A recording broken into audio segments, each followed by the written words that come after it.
Rouge, noir, orange, grise, blanche, verte ou bleue.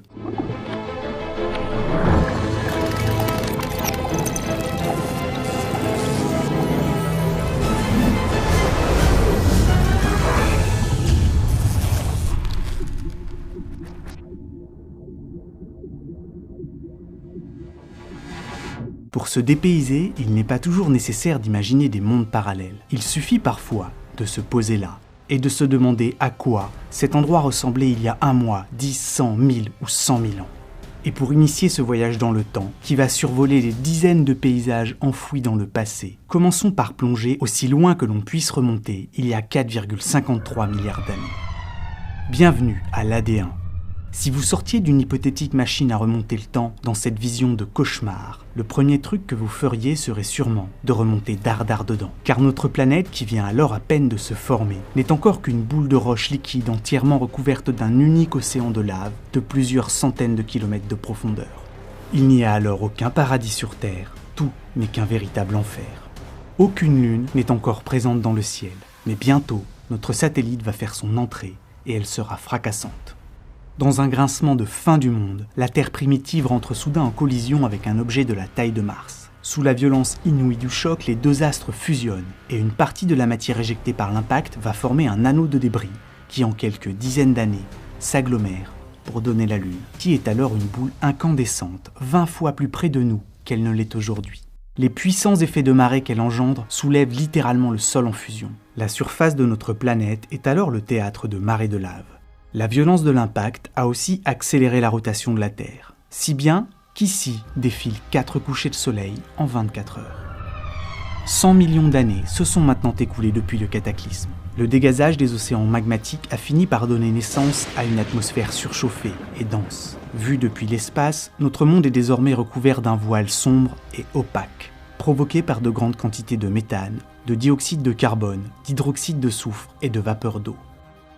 À la surface, sous les nuages, la croûte se soulève et craquelle au rythme des marées, toujours imposées par la Lune, qui boucle un tour autour de ce monde en moins de 3 jours.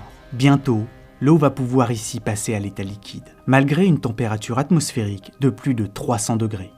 C'est la pression au sol qui avoisine les 200 bars qui, comme un couvercle sur une cocotte minute, permet à l'eau de tomber sous forme de pluie. Pendant des millions d'années, à peine le sol brûlant touché, l'eau retourne à l'état de vapeur. Jusqu'à ce que dans cet environnement de pluie torrentielle, sous un ciel pesant 200 fois plus lourd que le nôtre aujourd'hui, commencent à se former les tout premiers océans. Ils sont peu profonds et à la limite de l'ébullition. Et les jours sont presque des nuits, car la lumière d'un soleil jeune et donc moins puissant perce difficilement à travers les nuages. Et voilà, striant des cieux noirs, le bombardement tardif qui commence. Pendant 200 millions d'années, ce pilonnage intensif apporte avec lui de grandes quantités d'eau enchâssée dans les météorites. La surface toujours partiellement fondue est le théâtre d'éruptions permanentes. De gigantesques failles volcaniques balafrent de toutes parts la planète. C'est par ces fissures, qui crachent leur lave sur des milliers de kilomètres, que s'échappe le trop-plein de chaleur accumulée sous la croûte terrestre. À l'horizon, aucune chaîne de montagnes, aucun continent. Ici, seuls les volcans percent l'unique océan. Ce grand bombardement va marquer la Lune à jamais. Elle en garde encore aujourd'hui à sa surface les stigmates, sous la forme de gigantesques cratères d'impact. Sur Terre, tous ceux qui sont creusés vont, par l'érosion, le volcanisme et le mouvement des plaques qui renouvellent la croûte en surface, finir par être effacés. Nous sommes maintenant rentrés dans l'Archéen. La surface du globe, à l'exception des volcans, est désormais entièrement solide. L'atmosphère, encore survoltée, riche en produits chimiques organiques, en méthane et en ammoniac, donne probablement au paysage de cette époque une teinte orange pâle. L'enfer s'est calmé. La durée du jour est maintenant de 17 heures et la température oscille entre 40 et 85 degrés. Ici soufflent en permanence des vents d'une puissance considérable. Pendant des millions d'années, des tempêtes gigantesques, des cyclones des temps anciens, renforcés par la vitesse élevée de rotation de la Terre, se déchaînent et sillonnent sans interruption le globe. Les brumes épaisses, une atmosphère saturée à couper au couteau et les pluies continues ne laissent toujours passer que fort peu de lumière solaire. Et vue depuis l'espace, notre planète bleue ressemble à une mer de coton déchaînée. Sous les nuages se trouve un seul et unique océan, parsemé de gigantesques îlots volcaniques, des petits proto-continents qui se forment au niveau des points chauds. La Lune s'est maintenant trop éloignée pour soulever véritablement le sol, qui est d'un noir basaltique. Mais elle reste tout de même si proche qu'elle peut, par endroits, engendrer des marées d'une amplitude de plus de 100 mètres. Cet océan du début de l'Archéen, fortement chargé en métaux dissous, prend des teintes rouges ou tirant vers le violacé, des couleurs qu'il gardera jusqu'à ce que, dans ce milieu hostile, on ne sait pas précisément où ni comment apparaissent les premières formes d'êtres vivants, qui à leur tour vont venir apporter leur coup de pinceau. On retrouve dans les formations géologiques datant de cette époque les traces de l'activité d'archées qui se nourrissent d'ions ferreux, d'où elles tirent leur énergie. Sur les rivages de ces océans primitifs se trouvent aussi d'étranges structures, des stromatolites, des dépôts de carbonate fossiles formés par l'activité et l'accumulation de tapis microbiens organisés en colonies, les cyanobactéries. En inventant la photosynthèse, en utilisant l'énergie du soleil, l'eau et le gaz carbonique de l'air pour former du sucre et du dioxygène, ces formes de vie en apparence insignifiantes vont, au fil du temps, se multiplier au point d'avoir une influence à l'échelle de la planète entière.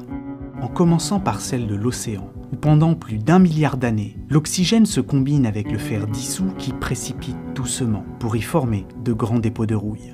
Il est probable que vous ayez actuellement chez vous des objets que l'activité de ces formes de vie primitives a contribué à former, car 90% du minerai de fer exploité dans le monde aujourd'hui provient de formations géologiques datant de cette époque. Océans et plages se mettent à prendre une teinte orangée, et quand tout le fer dissous se retrouve oxydé et déposé au fond des mers, alors les océans saturés en oxygène vont commencer à troquer cette étrange teinte pour le bleu que l'on connaît, laissant le soin à l'atmosphère de se charger à son tour en ce précieux gaz. L'activité du vivant a littéralement changé la face et les couleurs du monde. Parfois, l'évolution est une révolution, sans en avoir l'air. Et la grande oxydation commence. Au cours de cette période, les organismes capables de respirer vont peu à peu prendre le pas sur ceux pratiquant la fermentation. À la surface, les terres émergées rouillent littéralement. Les roches, riches en fer, qui prenaient jusque-là une teinte verdâtre, caractéristique d'un milieu réducteur, se voient progressivement bigarrées d'orange et de rouge. En attaquant les minéraux et en se liant à eux, l'oxygène contribue à faire exploser leur nombre et leur variété, qui, sous son action corrosive, passeront de 2500 à quelques 4500 différents. Des volcans s'allument et s'éteignent, des mers intérieures s'assèchent, d'autres s'ouvrent ou se ferment. 500 millions d'années se sont écoulées depuis la catastrophe de l'oxygène. Et après avoir été rouge, noire et orange, voici notre planète devenue entièrement blanche. C'est le début d'une période glaciaire du genre colossal, la glaciation huronienne, qui va rester en place 300 millions d'années. Il est possible que le responsable de ce super âge de glace soit l'oxygène produit par le vivant, qui, en réagissant avec le méthane présent dans l'atmosphère, aurait fait chuter les concentrations du puissant gaz à effet de serre, au point d'engendrer un emballement généralisé du couvert de glace. Si les traces de ce phénomène de terre boule de neige ont pu en partie être retrouvées, on ignore encore le phénomène qui permit d'en sortir. Peut-être les volcans. Faisons encore un bond dans le temps. Nous voici 600 millions d'années plus tard. La croûte terrestre commence à se fracturer, les premiers continents connus à se former. Ils s'appellent Valbara, puis Ur et enfin Rodinia. Le premier supercontinent unique qui, année après année, centimètre par centimètre, se déchire et se scinde en deux, sous l'effet des mouvements de convection produits par la chaleur du cœur de notre planète. À la surface, toujours aucune trace de vie, qui n'est qu'unicellulaire et reste sous l'eau. Les taux d'oxygène dans l'air continuent lentement de grimper. Des chaînes de montagnes se forment, des fleuves découpent et dessinent les reliefs. Des sommets sont sablés par les vents, les calottes polaires oscillent au rythme des saisons et de la position des continents. Et les roches continuent de rouiller. 130 millions d'années se sont écoulées depuis que Rodinia s'est disloquée, quand le grand hiver fait son retour. Il s'appelle maintenant Cryogénia, et en l'espace de quelques milliers d'années, les calottes polaires vont se propager jusqu'à recouvrir la quasi-totalité du monde, d'une couche de glace épaisse par endroits de plusieurs kilomètres. La température moyenne du globe a chuté jusqu'à -50 degrés. De nouveau, la planète est prise entre les griffes des glaces, qui laissent tout au plus à l'air libre une bande d'eau perçant difficilement au niveau de l'équateur. Cette seconde terre boule de neige va rester en place 85 millions d'années. On pense que c'est un regain d'activité volcanique, aidé par le mouvement des plaques tectoniques, qui, en enrichissant l'atmosphère en gaz à effet de serre, a sorti la Terre de ce bourbier enneigé. Pendant un temps, au-dessus du blanc, saturé de cendres, le ciel deviendra noir. 35 millions d'années plus tard, c'est la grande oxydation, le retour. Après avoir fait précipiter le fer des océans et oxyder la surface de tous les continents, la quantité d'oxygène présent dans l'air monte en flèche pour passer de 1 à près de 20%. Et nous voici maintenant au Cambrien. 86% de l'histoire de la Terre est déjà derrière nous. Dans le ciel, la Lune continue de s'éloigner, la rotation de la Terre de ralentir. Les jours durent désormais 20h30. Le volume des masses continentales s'est stabilisé. Et surtout, la position des terres commence à être mieux connue. Nous pouvons en faire des cartes et retracer leurs mouvements dans un jeu de puzzle géant. Désormais plus familiers, les cieux et les océans sont bleus. Pourtant, si vous pouviez vous téléporter ici, vous auriez la sensation d'être un extraterrestre sur votre propre planète, un autre monde. Le taux d'oxygène qui est redescendu à 12% rendrait la respiration difficile. Et surtout, à la surface, à perte de vue, aucune mousse, aucune plante, aucune trace de vie à l'air libre. Sur tous les continents, des déserts, de roches, de sable ou de glace, mais encore et toujours des déserts, qui se partagent sur des milliers et des milliers de kilomètres la totalité de la terre ferme. Seul le bruissement du vent et quelques rares averses occasionnelles viennent rompre ce silence minéral. Tout le vivant se cantonne toujours sous l'eau, où l'on retrouve maintenant des formes de vie pluricellulaires variées. Des bactéries, des algues vertes et des animaux à coquilles ou à exosquelettes, tels que Anomalocaris, le géant des mers de cette époque, qui ne dépasse guère les 30 cm. À marcher sur ces rivages, vous seriez littéralement la plus imposante créature de la planète tout entière. 60 millions d'années viennent encore de s'écouler. Nous voici rentrés dans l'Ordovicien. L'hémisphère nord, dépourvu de terre, est alors un gigantesque océan, et pour espérer poser le pied quelque part, il faut aller au sud, sur le supercontinent Gondwana, qui ceinture une mer intérieure peu profonde et très chaude. La température moyenne y est de 45 degrés. Les concentrations en dioxyde de carbone dans l'air sont alors 10 fois plus élevées qu'aujourd'hui. Et toujours aucune forme de vie sur la terre ferme. Pour espérer en voir enfin, il va nous falloir faire encore un saut de 35 millions d'années. Et voici quelques algues, les seules plantes multicellulaires de l'époque qui s'aventurent timidement sur les rivages. Les temps restent agités. La fréquence des météorites qui viennent occasionnellement percuter la Terre est 100 fois plus élevée qu'elle ne l'est aujourd'hui. Dans les étendues peu profondes se développent d'immenses récifs coralliens, où dominent mollusques et arthropodes. On y retrouve également maintenant des poissons, les premiers vertébrés.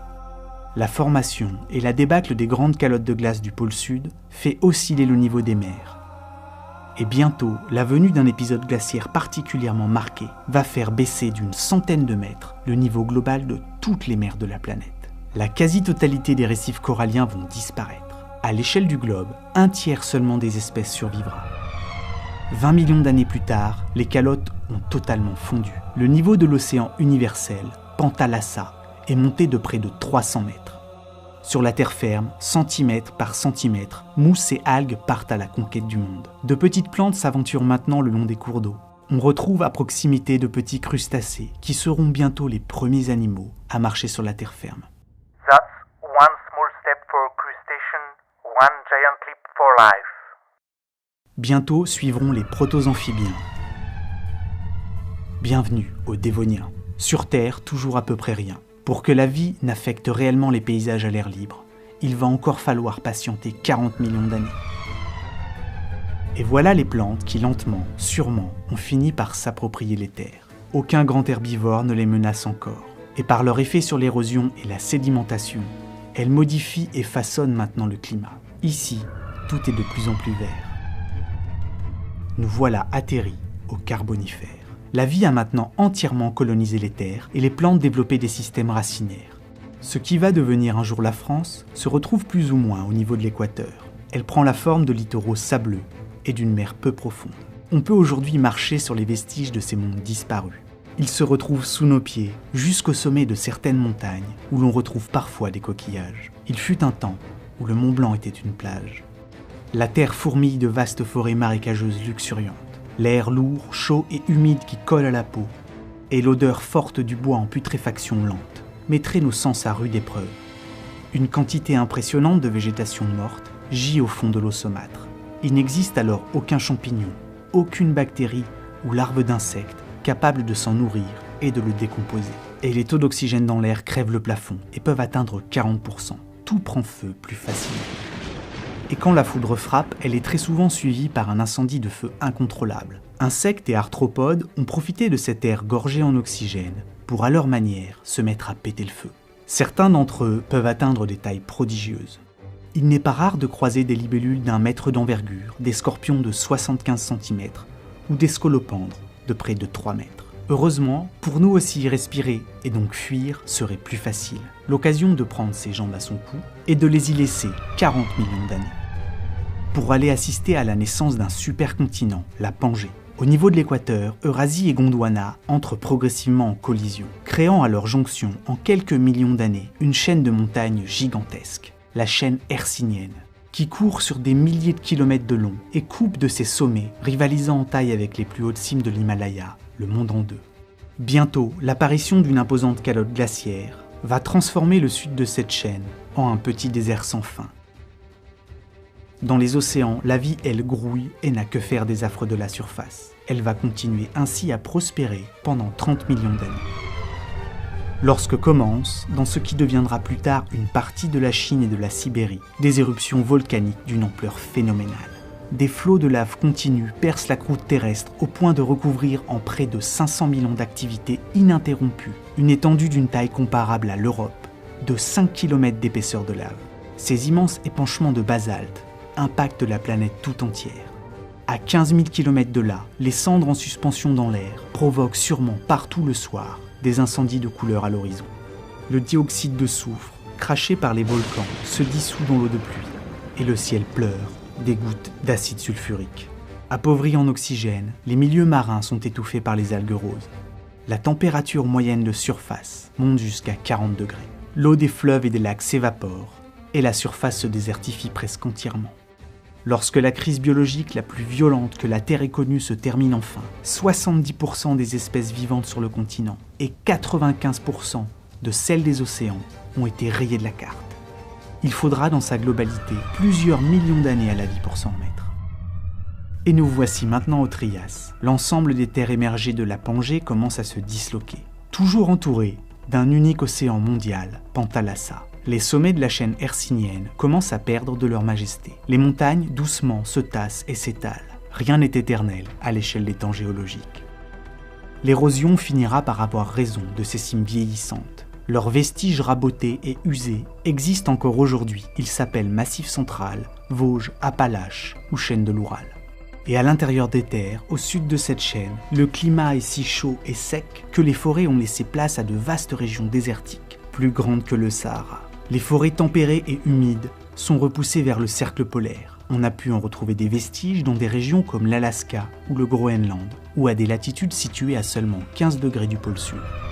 20 millions d'années se sont encore écoulées. La Lune a continué de s'éloigner et la durée du jour est maintenant de 22 heures. Arbres, mousses et fougères poussent à perte de vue. Dans ces couverts végétaux, aucune herbe au sol, et à l'exception du vert, pas ou peu d'autres couleurs, car il n'existe encore aucune plante à fleurs. Des dizaines de millions d'années nous séparent encore de leur apparition. Mais les plantes viennent d'inventer quelque chose de fabuleux, quelque chose capable de patienter des années dans un sol hostile avant de se mettre à vivre, la graine. 50 millions d'années plus tard, le supercontinent Pangée est maintenant divisé en deux masses continentales, où le climat est passé de sec à humide. Les déserts arides du Trias ont été remplacés par des forêts tropicales luxuriantes. Bienvenue au Jurassique. Les paysages de ce qui deviendra un jour l'Europe de l'Ouest sont alors un immense chapelet d'îles, entouré par une mer peu profonde. Climat tropical humide et plages de sable blanc font de cet endroit un paysage de carte postale. Quant aux vastes forêts de conifères, elles sont arpentées par les plus gros animaux jamais vus sur Terre, les sauropodes. 50 millions de tours autour du Soleil plus tard, toute la planète transpire. Bienvenue au Crétacé supérieur. Les températures moyennes annuelles atteignent leur maximum, s'étendent jusqu'aux régions polaires, forêts denses, marais et palmiers. Au pôle Nord, il fait autour de 20 degrés.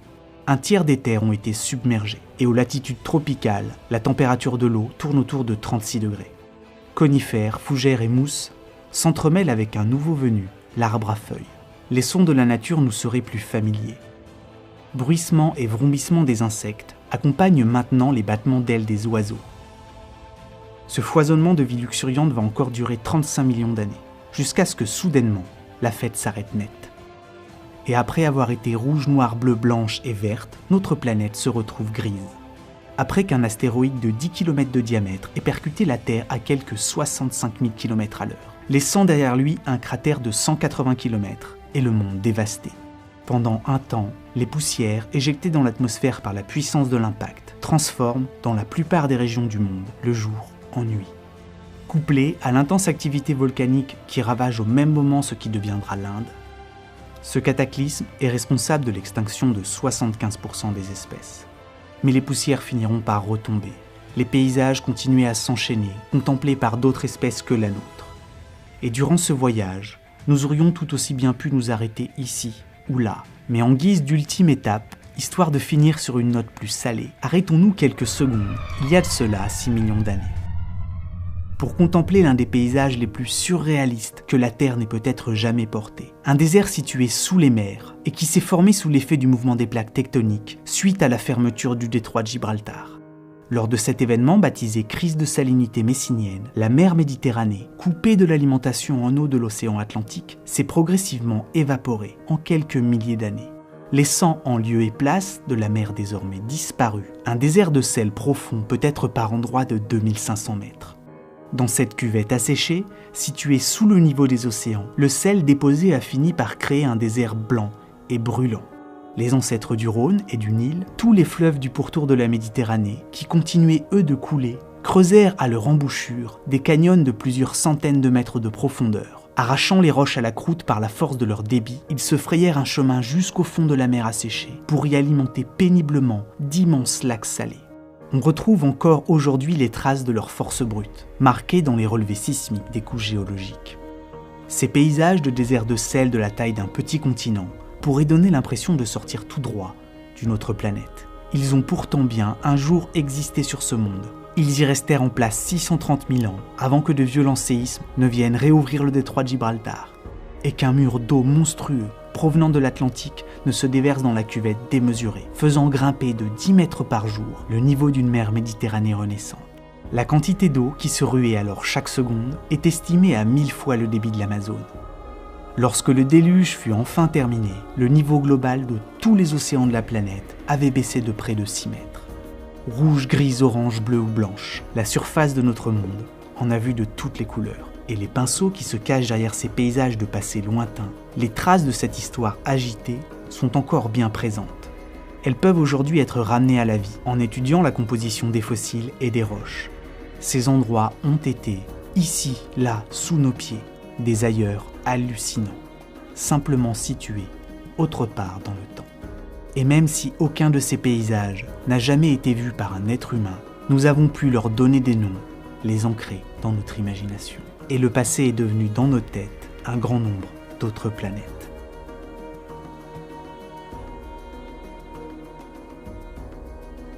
Pour garder la lumière à tous les étages, pensez à activer la cloche et ainsi pouvoir suivre toute la série.